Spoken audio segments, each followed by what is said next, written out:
Bonjour et bienvenue sur Les Petites Transmissions, un podcast qui s'adresse aux professionnels de la petite enfance et qui aborde sans tabou leur quotidien. Aujourd'hui, je reçois Sandra.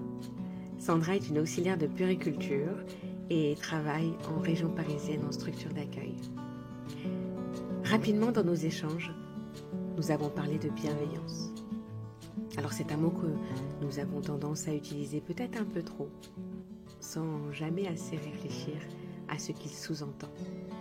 Avec Sandra, nous avons fait le choix de parler de la bienveillance que nous devons avoir pour nous-mêmes, pour pouvoir être bienveillants auprès des enfants. Alors, dans cet épisode, je vous propose un échange léger qui nous permettra d'explorer comment, au quotidien, nous pouvons apporter un peu plus de bienveillance à nous-mêmes. Sandra nous livrera ses petits conseils à elle, en tout cas ce qu'elle met en place dans son quotidien. Je vous souhaite une belle écoute et espère qu'il puisse vous inspirer pour la suite. Bonjour Sandra. Bonjour Lucas. Je suis vraiment ravie de t'accueillir sur le podcast. On a eu plusieurs façons de se rencontrer jusque-là, en formation et même de façon un peu plus intime dans le cadre de l'accompagnement de la parentalité.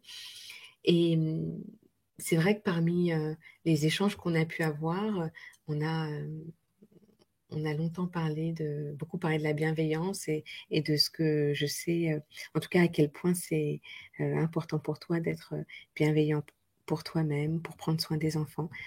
Tu vas nous parler un petit peu, peut-être un peu plus de toi, de ton parcours et puis de ton tout nouveau statut de maman.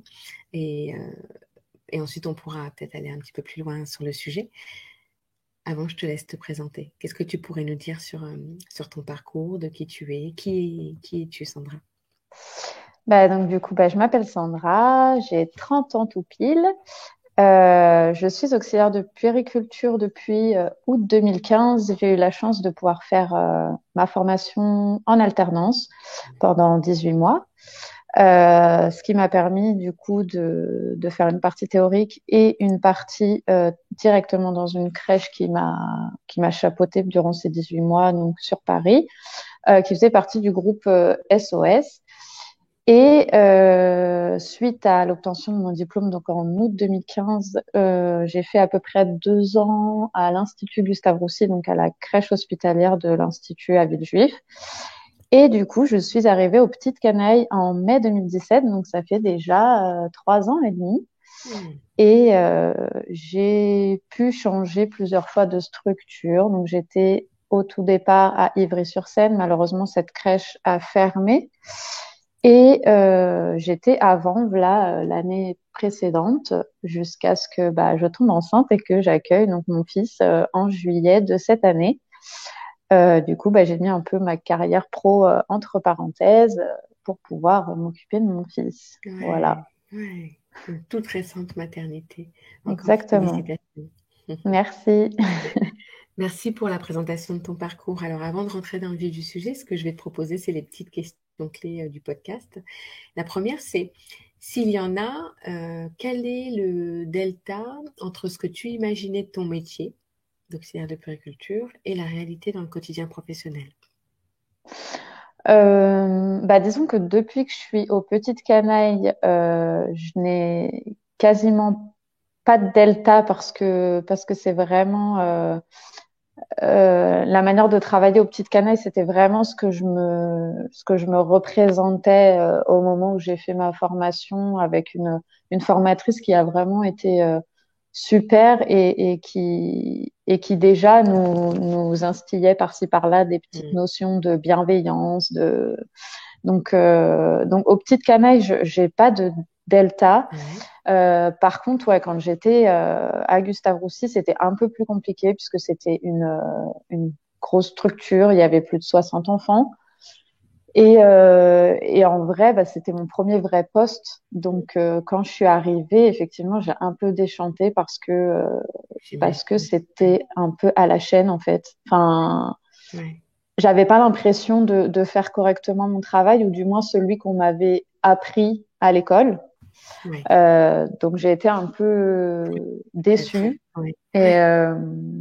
Au fur et à mesure du temps, j'ai même perdu de la motivation parce qu'en fait, du coup, on n'était plus du tout bienveillant avec les enfants, même entre collègues, Mhm. c'était très compliqué. Et c'est vrai que le fait d'être arrivée aux Petites Canailles, ça a redonné un souffle à ma carrière professionnelle et c'est pour ça que j'y reste, même si c'est vrai que Mhm. ça fait un peu loin pour moi en termes de trajet. Mais c'est pour ça que j'y reste Parce que tu t'y sens parce que bien.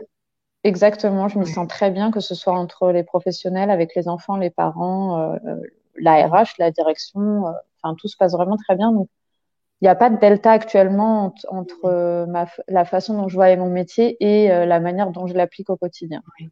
Bon, tu l'as précisé au tout début, mais c'est vrai que tu as eu la possibilité de faire ta formation en alternance.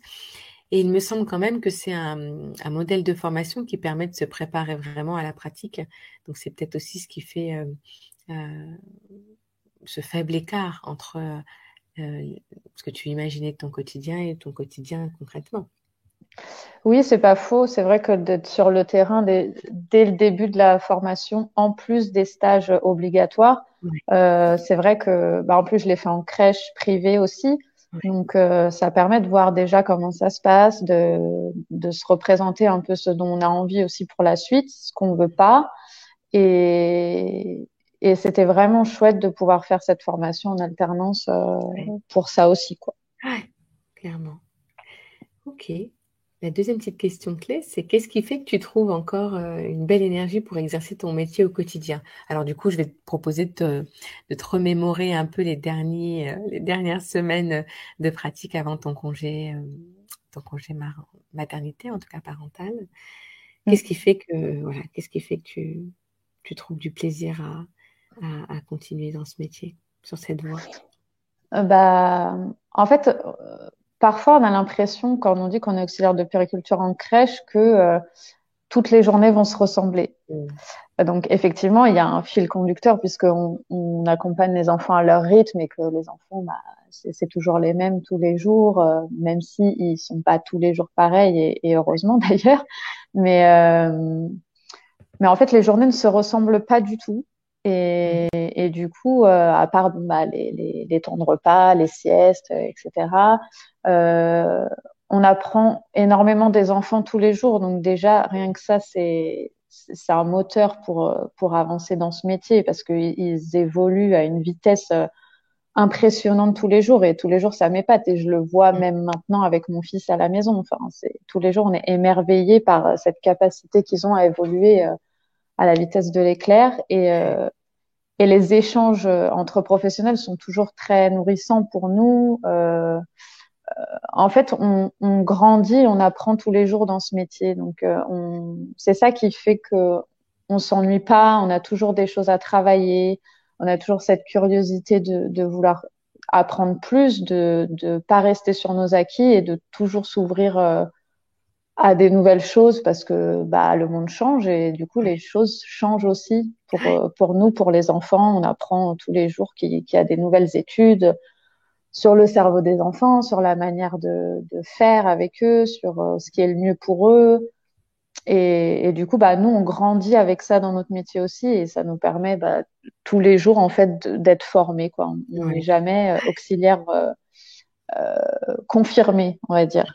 Même, je pense, dans 20 ans, ce sera toujours pas le cas. Et c'est ça qui nourrit, je trouve, notre métier et qui fait que tous les jours, on se lève et on est content de le faire, quoi. Ouais, super. Ok. Merci Sandra. De rien. Alors, quand je t'ai, alors très naturellement, je t'ai demandé si tu étais OK pour discuter avec moi euh, sur un sujet, donc pour le podcast et petite transmission. Et très rapidement est venu dans tes thèmes de préférence la bienveillance. La bienveillance, à la fois celle, bien sûr, que l'on se doit d'accorder au public qu'on accueille, donc je pense aux enfants, je pense aux familles entières, aux parents. Aussi la bienveillance que l'on doit de s'accorder entre collègues.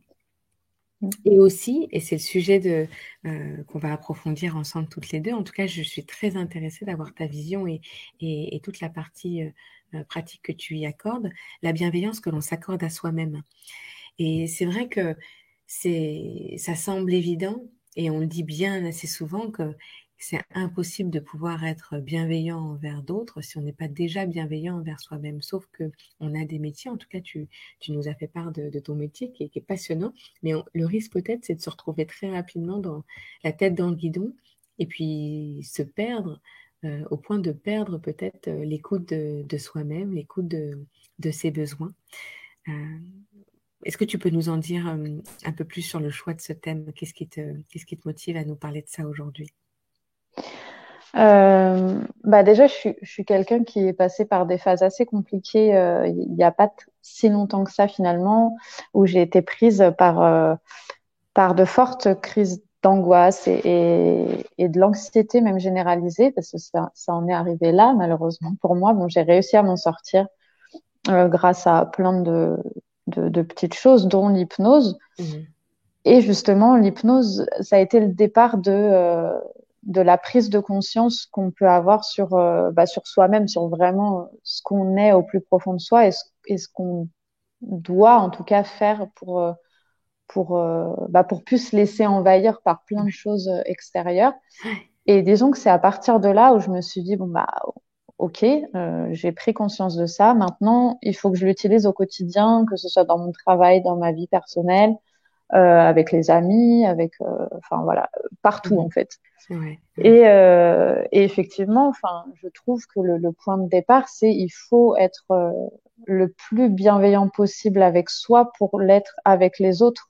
Et mhm. du coup, je trouve qu'en partant de là, on est beaucoup plus réceptif aux gens, on est beaucoup plus réceptif aux émotions de l'autre, on se laisse beaucoup moins envahir, on va dire.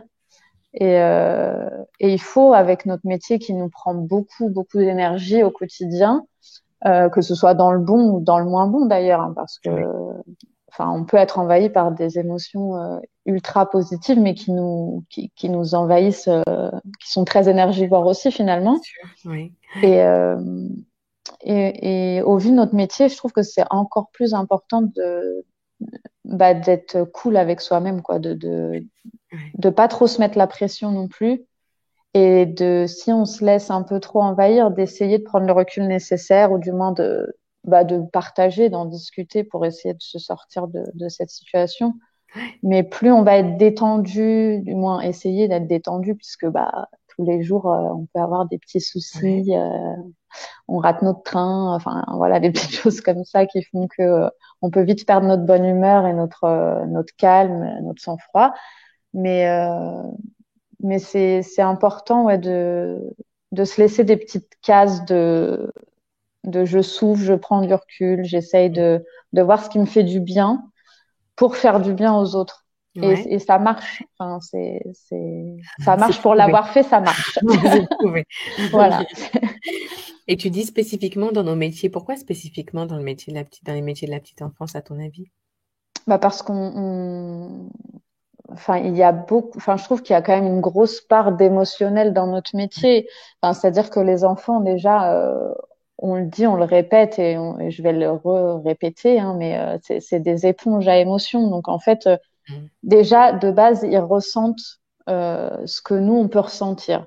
Donc, Ouais, par quel ouais. miracle ou onde électromagnétique, je ne sais pas trop, mais en tout cas, ils ressentent les choses et ça paraît, c'est prouvé parce que maintes et maintes fois avec les collègues, on s'est vite rendu compte que quand ça pouvait être tendu entre nous pour des Mhm. broutilles, hein, Bien sûr. que bizarrement ça se ressentait sur l'ambiance générale des enfants et que qu'on passait une moins bonne journée quand même. Mhm. Et, euh, et eux aussi sont pleins d'émotions parce que leur cerveau n'est pas mature, ils sont débordés. Enfin, c'est un tsunami dans leur cerveau Ouais. tous les jours. Et du coup, on absorbe aussi ça. Donc, eux, ils absorbent les nôtres, nous, on absorbe les leurs. Et puis, on est dans voilà, il y a des pleurs la journée, hein, on va pas se le cacher. Hein, il y a des pleurs, on doit s'occuper de plusieurs enfants qui n'ont pas du tout le même rythme. Donc, ça, ce serait dans un monde merveilleux. Mais Mhm. voilà. Et on est sans cesse en train de s'adapter, donc ça demande aussi une énergie qui est bah, une grande énergie de s'adapter à chacun avec son histoire, de s'adapter aussi avec les collègues pour trouver comment Hmm. fonctionner et pour que ça roule aussi, quoi. Finalement, Donc, ce que je comprends, pardon, ce que je comprends dans ce que tu dis, et puis bon, si je le mélange un peu avec ce que j'en imagine, c'est que prendre soin de soi, c'est aussi et avant tout pouvoir s'écouter émotionnellement. Et la particularité de notre secteur d'activité, c'est bien que les émotions sont abruptes, enfin en tout cas elles sont offertes brutes de pommes par les enfants, mm. et si je peux dire comme ça, et de ne pas pouvoir identifier ce qui se joue à chaque instant pour nos émotions, c'est rendre plus difficile peut-être la rencontre avec l'enfant, en tout cas au niveau émotionnel. Tu serais d'accord avec ça? Ah oui, complètement, Ouais. Et, que- et, complètement. et toi, quelle place tu accordes à tes émotions dans ta pratique au quotidien? Comment tu. Parce que tu parlais tout à l'heure, voilà, on arrive, on a raté son train, on peut être un peu de mauvaise humeur, et en fait, c'est exactement, enfin, voilà, une journée, elle peut commencer comme ça. On arrive sur la crèche, et puis on est peut-être aussi content de voir ses collègues, alors on bascule sur une autre émotion. Quelle place tu accordes à tes émotions? Comment tu les abordes? Bah, disons que j'ai toujours eu la chance, enfin, je trouve que c'est une chance de pouvoir extérioriser assez facilement ce que je peux ressentir, en fait. Oui. Mais des petites, hein, c'est-à-dire que si j'étais en colère, je le disais. S'il y avait quelque chose qui me prenait la tête, je le disais. Si je suis contente, généralement, je le montre aussi. Enfin, que ce soit des émotions négatives ou positives, j'ai toujours pu les extérioriser. Et dans mon métier, ça m'a beaucoup aidé parce que je verbalise tout aux enfants. Mhm. C'est-à-dire que je pars du principe que si les choses sont dites, même si elles sont pas comprises au même niveau qu'un adulte, il entend l'intention qu'on y met et du coup l'enfant va quand même se dire ah, il se passe quelque chose, que ce soit positif ou négatif, et en connaissance de cause, bah bizarrement la journée elle va se dérouler. Chacun va savoir Mhm. qu'il y a quelque chose qui se joue à ce moment-là. Donc quand Ouais. j'arrive un beau matin et que je, bon, je rate pas mon train parce que je suis en voiture, mais que voilà, je me suis tapé 1 heure d'embouteillage et que ça m'a gonflé et que voilà, où j'ai passé une mauvaise nuit et que ça va être plus compliqué avec un enfant cette journée-là, bah, je vais dire à cet enfant, bah voilà, aujourd'hui, écoute, je suis très fatiguée, j'ai vraiment pas beaucoup dormi, donc on va faire en sorte que ça se passe bien pour nous aujourd'hui, que ce soit pour toi et pour moi, mais par contre, je te le dis, je serai peut-être un peu moins patiente. Mhm. Enfin voilà, en tout cas, moi, je verbalise les choses tout le temps. Ouais. Et, euh, et pour l'avoir fait, je trouve, enfin, même pour le faire personnellement avec mon fils maintenant à la maison, hein, ça fonctionne aussi, vraiment. Mhm. Moi, c'est génial. Ce que j'apprécie dans ce que tu dis aussi, c'est que finalement, déjà, tu es exemplaire. Enfin, en tout cas, tu modélises euh, ce que tu attendrais aussi de lui, c'est-à-dire que tu l'accompagnes à pouvoir accueillir ses émotions. Mm, Et donc, en posant des mots sur ce qui te traverse, c'est aussi lui dire, voilà, si tu me trouves en colère, ça n'a rien à voir avec toi, c'est mm, en lien avec ce qui vient de se passer, et puis ça va aller, et puis je vais décharger ma colère, enfin, et ça va descendre. mm. Et finalement, comme tu disais tout à l'heure, les enfants qui sont des éponges émotionnelles, euh, là, l'idée, c'est de garder pour toi ce qui t'appartient, finalement. Mm, C'est ça? mm, mm. Ouais. Et c'est précieux dans ton partage parce que finalement, je te demandais quelle place tu offres à tes émotions, tu t'offres une place d'accueil, quoi. Et tu t'es pas en train de dire non, je suis pas en colère, je suis pas en colère, je suis pas en colère, ou alors euh, calme-toi, ça n'a pas sa place, t'es en total accueil. Enfin, dis-moi si je me trompe, mais c'est comme Non, ça que. c'est exactement ça parce que je me suis rendu compte que finalement, avoir le comportement inverse Oui, ne faisait que qu'empirer les choses à mon sens. oui, oui. C'est-à-dire que plus on va se le cacher, plus on va se dire non, non, enfin là, ça n'a pas sa place ici parce que ça tient de l'ordre du personnel et ça n'a rien à faire là. Finalement, en fait, plus la journée avançait et plus c'était chaotique en vrai, hein. Oui, oui, oui. Donc, donc je me Ouais. suis dit bon, certes, ça a peut-être pas sa place ou je sais pas, mais en tout cas, il faut que ce soit verbalisé pour que moi je puisse avancer Mhm. dans ma journée correctement. et que les enfants ne ressentent pas cette espèce de tension qui n'a pas été verbalisée et que du coup, elle est en suspens dans l'air, quoi, et Ouais. ils se disent, waouh, il se passe un truc, mais je sais pas vraiment bien quoi, Ouais, ouais. et c'est pire, Mhm. vraiment. Ce que tu fais, tu l'accueilles ou tu verbalises. Je suppose que tu le fais à la fois avec l'enfant. Et d'ailleurs, quand tu lui dis, voilà, c'est peut-être pour cette raison que je serais pas trop bien aujourd'hui, finalement, tu te rends compte que parce que tu l'as dit, tu vas pouvoir passer à autre chose. Donc, c'est vraiment génial. Et est-ce que tu le verbalises aussi aux collègues? Ah oui, oui, Ouais. oui, clairement. Ah oui, moi je suis assez comme tu dis brute de pomme et puis ça, enfin ça se voit à mon visage en fait. C'est-à-dire Ouais. que je suis tellement expressive que ce soit oralement ou même mon Mhm. non-verbal trahit tout de suite Mhm. qu'il y a quelque chose qui va pas et Mhm. j'arrive pas à faire autrement parce que c'est mon mode de fonctionnement et que finalement ça m'avait plutôt desservi jusqu'à présent de pas le faire. Et je me rends compte qu'en agissant de cette manière, c'est beaucoup plus simple pour tout le monde parce que c'est beaucoup plus lisible, c'est beaucoup plus clair et ça permet vraiment voilà, de poser les choses, comme tu dis, et de passer à autre chose, quoi. Ouais. Et tu me partageais que la chance que tu avais également, c'est d'être au sein d'une équipe qui a accordé une place importante au prendre soin de soi. Et je pense que de verbaliser à ses collègues, c'est une chose, mais comment c'est transformé pour que ce soit accueilli par l'équipe et que ce soit retourné en bienveillance et en prise de soin de soi. J'aimerais que tu fasses le lien parce que il est peut-être pas évident. Hum.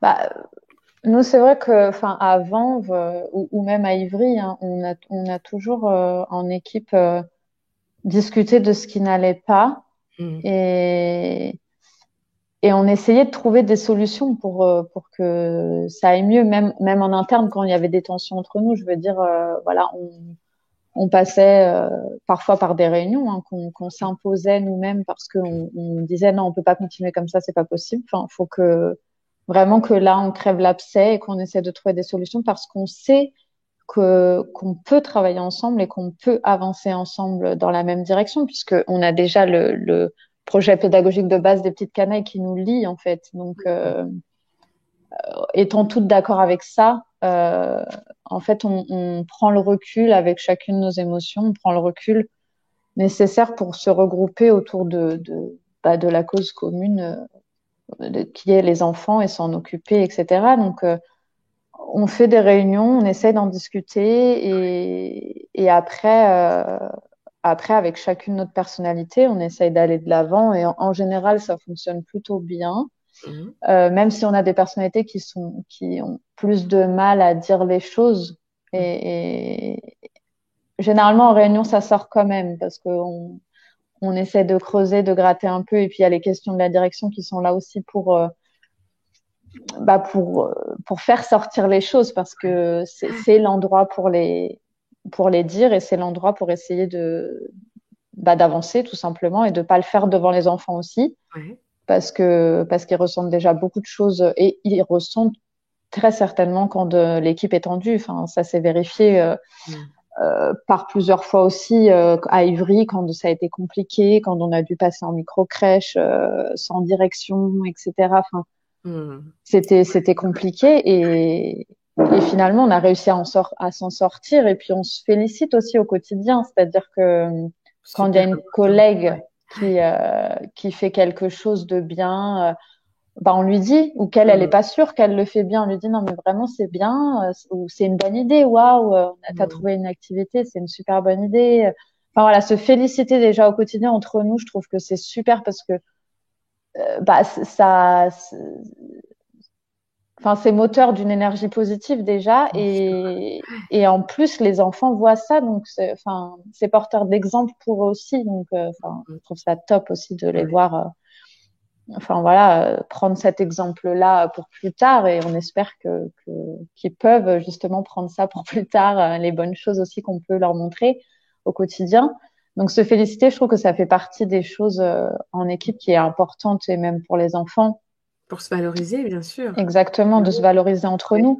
Et puis Ouais. essayer même nous-mêmes de voilà, sans forcément attendre des autres qu'ils le Mhm. fassent, Se dire, Oui. oh non, bah, je suis satisfaite de ce que je viens de faire, je trouve ça cool. Donc, je vais continuer là-dedans. Et si quelqu'un trouve que c'est pas bon, bah, j'ose espérer que la personne viendra me voir et viendra m'en toucher deux mots, quoi.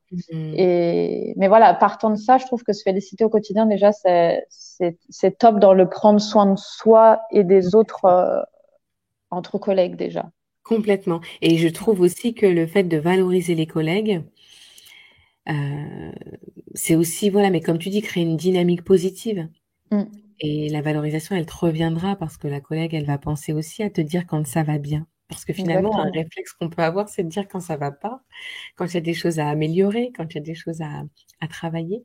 Et puis, on pense peut-être un peu moins à se dire quand ça va bien, mais n'empêche que, comme tu le dis, c'est ce qui va contribuer à ce qu'on se sente bien au quotidien, qu'on prenne soin de soi et qu'on soit plus détendu et plus à même de pouvoir être bien traitant et bienveillant à l'égard des enfants et des familles qu'on accueille, quoi. Mm. Hmm. Ok, tu nous partages déjà quelques outils. Est-ce que tu vois d'autres outils qui contribueraient au prendre soin de soi au quotidien? Au travail ou pas Oui. forcément au travail? Eh Enfin, ben, ouais, écoute, plus. moi, j'ai quand même l'impression que on vient avec ce qu'on est et que prendre soin de soi au quotidien, finalement, c'est, oui, une partie au travail, mais c'est toute la partie qui n'est pas au travail, mais qui nous permet de venir avec, en tout cas moi, de venir avec l'ALICA euh, prête à travailler, détendue, ouverte, euh, assertive. Et je pense que ça n'est possible que par l'équilibre que je m'offre sur le reste de ma vie, quoi. Enfin, tu vois, pas que seulement professionnel. Je sais pas si tu es Mm. d'accord avec toi, mais c'est pour ça que du coup, j'aimerais que tu puisses étendre si tu vois le besoin en dehors même de la vie professionnelle. Qu'est-ce qui pour toi contribue au fait de prendre soin de toi pour pouvoir prendre soin des enfants et des familles que tu accueilles? Après, chacun a sa personnalité et chacun, je pense, sait au plus profond de lui ce qui lui fait du bien pour être bien Oui, c'est juste. avec, euh, Oui. avec lui-même et pour avancer. Donc après, pour certaines personnes, ça va être, bon, bah voilà, je vais faire une bonne séance de sport après mon boulot ou avant mon boulot parce que ça me Mhm. permet d'être bien dans ma tête, d'être bien dans mon corps et de commencer ma journée comme ça. Et pour d'autres, ça va être Toi, tu fais quoi, toi? Qu'est-ce que tu fais? Qu'est-ce qui te permet d'être bien, moi, qu'est-ce qui te j'adore permet de rentrer prendre chez soin de moi toi? et être au calme. Enfin, m'accorder juste du silence Ouais, parfois. Enfin, juste ouais. après avoir été dans le bruit toute la journée, juste s'accorder 5 minutes où il n'y a pas de bruit. En fait, il n'y a pas de bruit, il n'y a pas de Mhm. télé, il n'y a pas Le de les silence. bruits extérieurs. Enfin, vraiment le silence. Ça permet, je trouve, Ouais. de souffler, on prend une grande inspiration, on est chez soi, on est content. Enfin, voilà. Donc, Complètement. être dans le calme, moi, ça me fait beaucoup de bien. Ouais. D'autant plus qu'on a beaucoup de bruit la journée avec les enfants, etc. Donc, Ouais. me retrouver au calme me fait beaucoup de bien.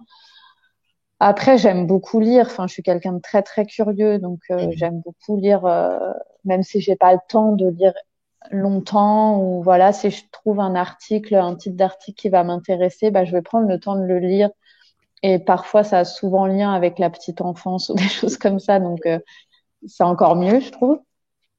Après, voilà, je suis un peu comme la majorité. J'aime bien me regarder une bonne série devant la plateforme qu'on ne citera pas, mais me regarder une petite série avec ma petite infusion du soir, mon petit carré de chocolat. Bon, ça, c'est juste le top. Et puis se nourrir aussi des autres, je trouve que ça fait du bien en fait de s'intéresser à ce que peuvent faire les autres sur un thème qui nous plaît, hein, bien évidemment à la base, hein, parce que sinon Ouais. c'est Ouais. pas plaisant. Mais voilà, s'intéresser au monde, à ce qui se passe autour de nous, en dehors de toutes les mauvaises nouvelles qu'on apprend. Ouais. Voilà, se faire une petite et puis lire des pensées positives, ça aide beaucoup aussi, je Ça trouve t'aide. à Ouais. ouais, ça aide beaucoup, je trouve à voilà se dire bon bah on n'est pas si mal loti que ça finalement et ça fait redescendre un petit peu et se dire que bon bah voilà il y a quand même des choses jolies qui se passent Oui. sur cette planète et que c'est cool et de travailler en plus avec les enfants. même s'il y a, il y a des difficultés, hein, c'est certain, mais je pense comme dans chaque métier, il y a des difficultés, il y a des choses qui nous réjouissent, mais travailler avec les enfants, je trouve que ça nous nourrit et ça nous fait voir vraiment le côté positif de l'être humain finalement, de vraiment se dire, voilà, on est tous partis de là. Et après, il y a des facteurs environnants qui ont fait qu'on devient les personnes qu'on est, avec les bons ou les moins bons côtés, mais on part tous de là. Et du coup, je trouve ça, de voir leur innocence et leur insouciance tous les jours, c'est trop chouette en fait. C'est vrai, ça te permet de t'ancrer à quelque chose de Mm, toute façon de positif et ouais, exactement. je suis d'accord.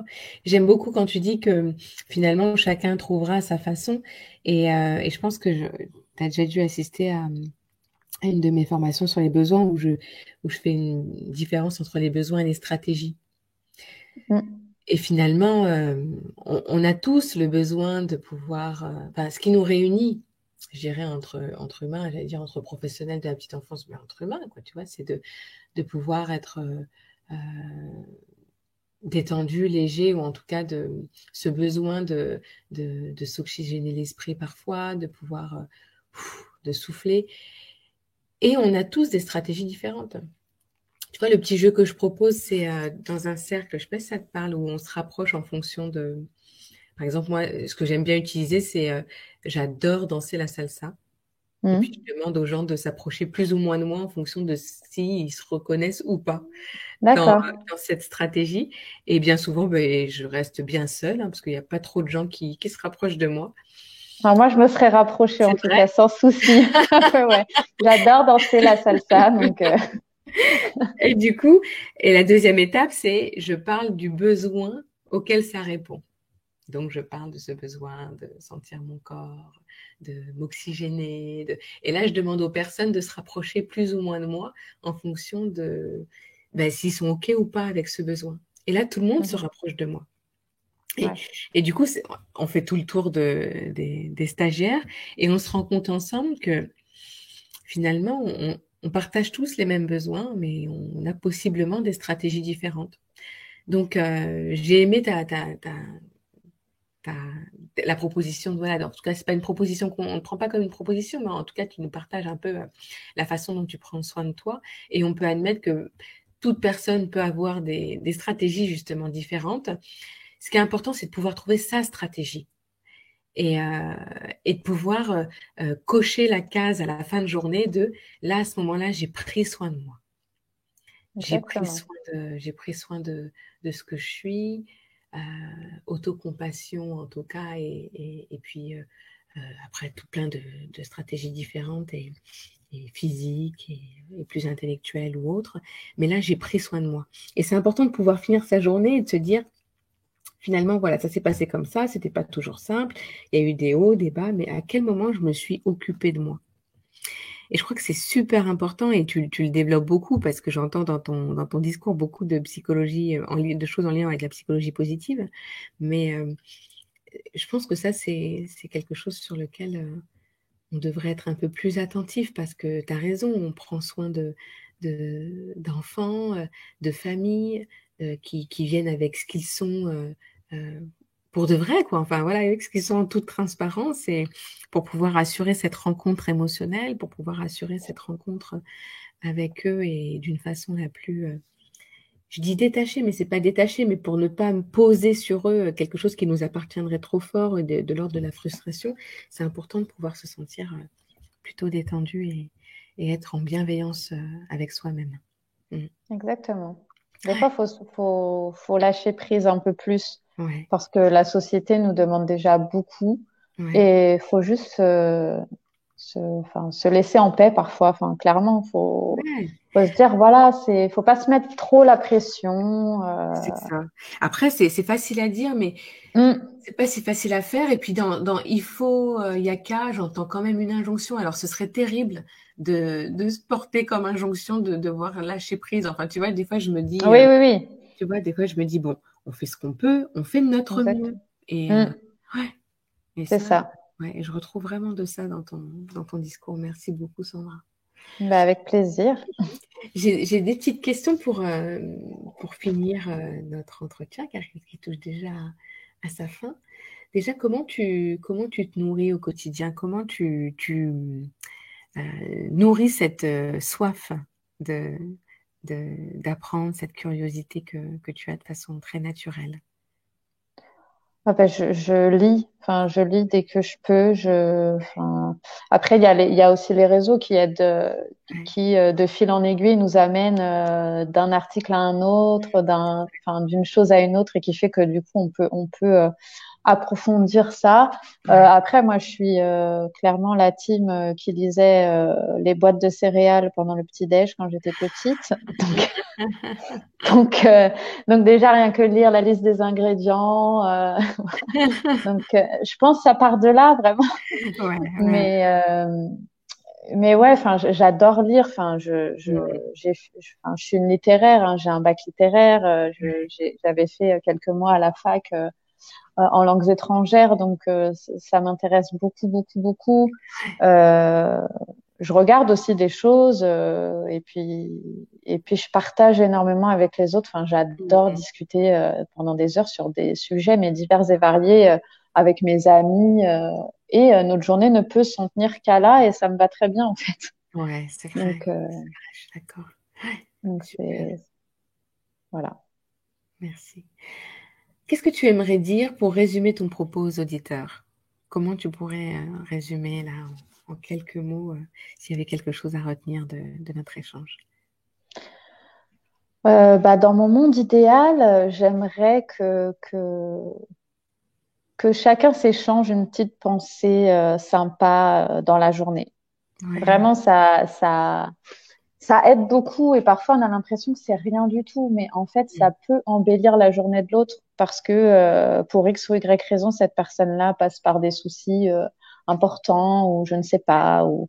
Voilà. Et le fait rien que de se dire waouh, super idée ou ne serait-ce que merci, enfin, voilà, partager une petite pensée positive entre collègues par jour, je Mm. trouve que ça aide beaucoup à avancer dans notre Développer métier. ça. Ouais, ouais. Enfin, vraiment, ce serait l'idéal, hein. Je trouve ça vraiment top de pouvoir se dire effectivement les choses qui vont et pas seulement les choses qui ne vont pas, parce que j'ai l'impression que c'est très français de Mm. se dire, ouais, il y a ça qui va pas, mais en dehors de ça, il y a quand même des choses qui vont bien et le fait de s'en rendre compte, bah, je trouve que ça commence par ça, déjà, la bienveillance avec soi-même, c'est se dire que, bon, ok, chacun a des soucis, hein, mais voilà, je vois aussi qu'il y a du positif, je vois qu'il y a ça qui va bien, et tout de suite, je trouve que ça permet d'avancer positivement Bien sûr. Ouais, et d'être plus détendu, et puis les problèmes, on va trouver une solution à un moment donné, mais voilà. super. Merci. Et enfin, quel sujet tu nous suggérerais pour les prochains épisodes de podcast? Oh bah, il y en aurait plein, hein. Il y aurait tellement de choses à dire. Enfin, pourquoi pas. Enfin, moi, j'aimerais que beaucoup de gens, enfin, même en dehors des métiers de la petite enfance, hein, que le maximum de personnes sur cette terre puissent se rendre compte de comment fonctionne un cerveau de bébé, enfin, Ouais, d'enfant. Enfin, vraiment, ouais. avec tout ce qu'on sait maintenant avec les neurosciences, les études qui sont faites, j'aimerais beaucoup que la plus grande partie des gens puissent avoir accès à ces informations de manière à s'occuper encore mieux des enfants, que ce soit Hmm. les nôtres ou pas d'ailleurs. Mais voilà, pour essayer de faire encore mieux que ce qu'on sait déjà faire en tout cas. Ouais, ok. Voilà. Super. Merci Sandra. Écoute, je suis vraiment ravie qu'on ait pu passer ce temps-là d'échange. Je te remercie beaucoup. Je te souhaite une belle fin de congé parental. Merci. Une petite hibernation. Enfin, C'est c'est ça. un peu ça, hein. Une Petite petite bulle bulle. de douceur dans ce monde un peu particulier. Oui, c'est vrai. En tout cas, de prendre soin de toi et de tes proches. Et puis, je te dis peut-être à bientôt pour un autre thème ou peut-être prolonger ce thème sur la bienveillance. Ça marche. Bah, merci beaucoup à toi, Lika, de m'avoir invité sur ce podcast. C'était un plaisir, comme d'habitude, de pouvoir échanger aussi sur ce sujet et potentiellement beaucoup d'autres. Merci beaucoup, Sandra. À bientôt. À bientôt. Un immense merci à Sandra qui a pris ce temps-là sur son congé parental pour partager avec nous sur ce sujet qui lui tient tant à cœur. Si vous avez aimé cet épisode et pour aider à sa visibilité, n'hésitez pas à le partager et à mettre 5 étoiles au podcast. Éventuellement un petit commentaire que j'aurai plaisir à partager lors d'un prochain épisode. À bientôt pour d'autres petites transmissions.